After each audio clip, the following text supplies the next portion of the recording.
Bună ziua, dragi Bună ziua, dragi oameni! Azi vom explora minunata lume a lui SpongeBob Pantaloni Pătrați și vom începe cu casa lui Sandy. Vom merge să vizităm copacul ei, apoi Krusty Krabul, școala de șoferi, gălata cu scoici, casa lui SpongeBob, casa lui Patrick și casa lui Calamar Tentacul. Acesta este copacul lui Sandy, foarte gol înăuntru, cam nimic. Da, mă rog, așa a fost el amplasat. Un copac mai mare, cu o gaură înăuntru. Mă rog, aici vom observa masa care foarte realistic a fost realizat totul. Dar întâi,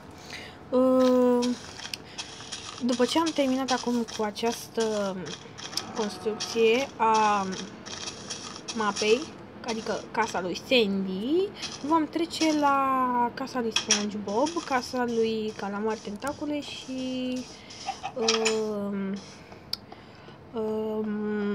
Patrick și SpongeBob, pardon.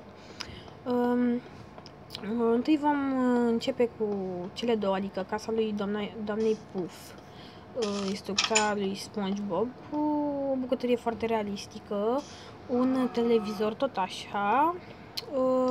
Aici sus avem dormitorul doamnei Puff și cam asta a fost. Foarte realistic totul, mă rog.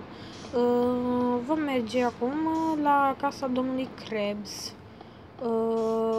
Cam simplă din punctul meu de vedere, dar foarte realistic făcută. Interiorul chiar contează atât de mult, dar mă rog.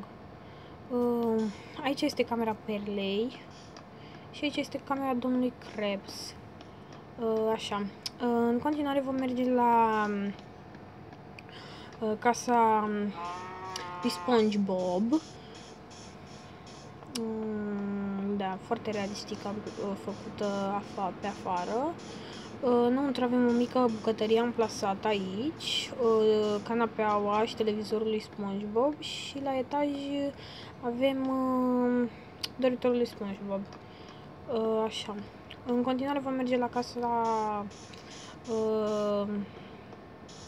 lui Calamar Tentacule. Foarte realistică pe afară, aproape la fel ca în desen, la fel ca și celelalte. Aici avem televizorul și canapea domnului Calamar și aici dormitorul domnului Calamar. În continuare vom merge la casa lui la piatra lui Patrick, pentru că el nu avea o casă, avea o piatră, dar tot casă poate fi numită. Dormitorul și aici tot așa, făcut din nisip, foarte realistic, aproape la fel ca în desen. Și acum vom merge la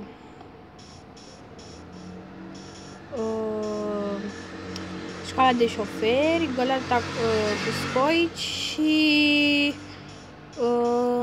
cum se numește, Krusty Krab. Și apoi în alt videoclip vom viziona și în partea a doua vom merge și la spital și la celelalte lucruri rămase de vizionat. Deocamdată am văzut casele personajelor principale și locurile de muncă, dar acum vom ajunge la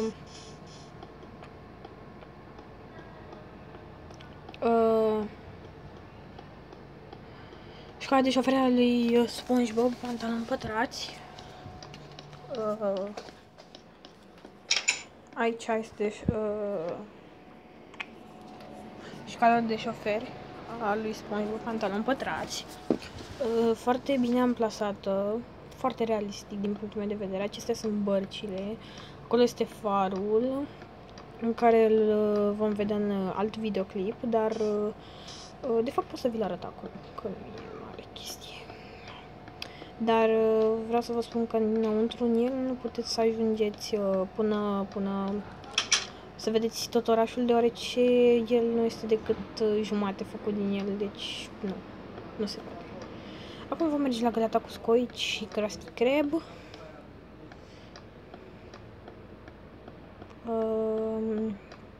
Aici este găleata cu scoici, o vom viziona prima și apoi Krusty Krabul și cu ocazia asta cred că vom termina și videoclipul, nu sunt sigur.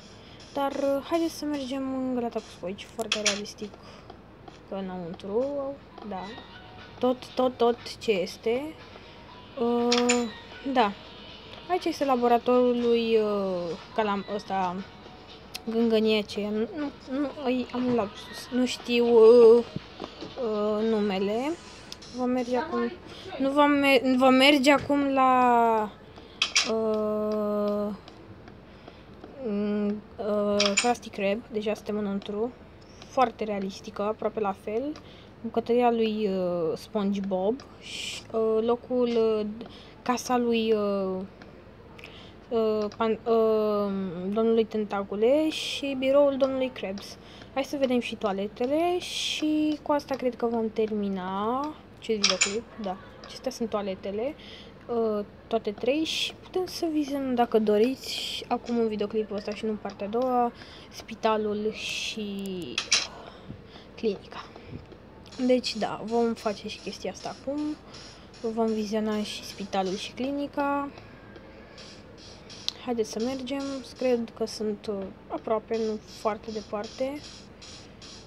Da, uitați aici spitalul și da, ăsta e spitalul, nu cred că este și clinica aici. De fapt, sunt una și același lucru, doamne. Scuzați-mă, dar da, nu, de fapt nu. A, nu, și magazinul de jucării, deci spitalul, magazinul de jucării. Astea două au mai rămas. Haideți să mergem să le vedem și pe acestea, că sunt singure care au mai rămas. Și apoi vom încheia videoclipul de azi. Sper că v-a plăcut până aici. Mie mi-a plăcut. Este o hartă nouă, nu prea am folosit-o.